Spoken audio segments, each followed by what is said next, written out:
Once upon a time, in a field full of tall grasses, there lived a duck with a funny name, Yurik. Yurik was a very kind duck.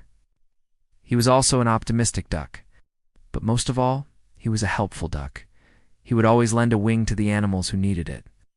One day, a group of ants were marching in a line in the direction of the river that flowed by the field. As they marched, one of the ants tripped over a twig and fell down. "Oh dear," said the ant. "I have to get to the other side of the river before sunset, but now I'll be late."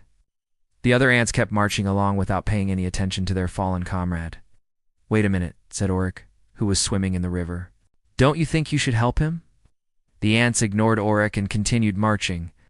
"Hey, at least pay attention when someone is talking to you," shouted Eric, flapping his wings. But the ants kept marching, so Eric decided to do something. He swam to the fallen ant and gently nudged him with his beak. "Hop on my back," he said. "I'll take you to the other side." The ant hesitated for a moment, then climbed onto Eric's back. Eric swam across the river with the ant and set him down on the other side. All the other ants had disappeared by now. "Thanks for the help," said the ant. "No problem," said Eric. "It's always good to help a friend." The ant smiled and went to look for his friends.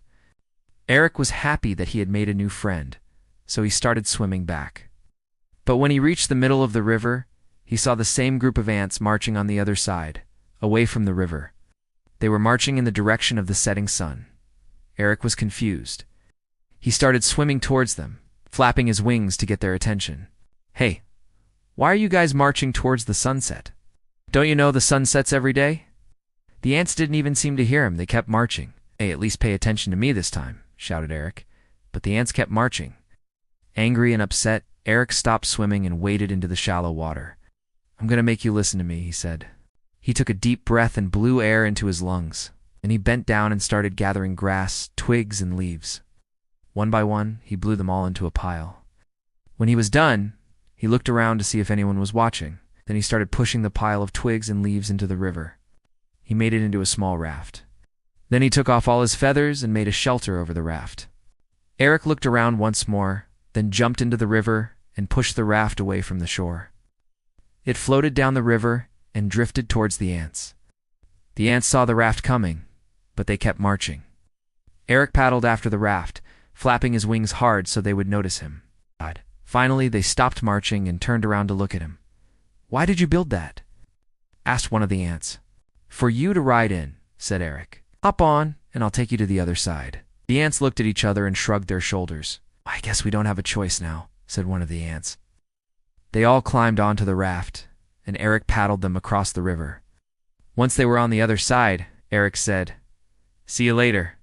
The ants didn't say a word. They just stared at Eric for a long time. Then they turned around and walked away. Eric sighed and shook his head. He didn't understand why they were being so rude, but he knew better than to ask. Eric slowly walked away from the river and started heading back to his home in the field. He was tired from a long day of swimming and helping others. As he walked, he could unhelp but think about how much better the world would be if everyone helped each other out. He dreamed of a world where no one was rude or selfish, a world where everyone looked out for each other. Eric knew that his world might never exist, but that didn't stop him from trying. Every time he saw someone who needed help, he offered a wing. And even if they didn't appreciate it, he knew he had done his part. The end.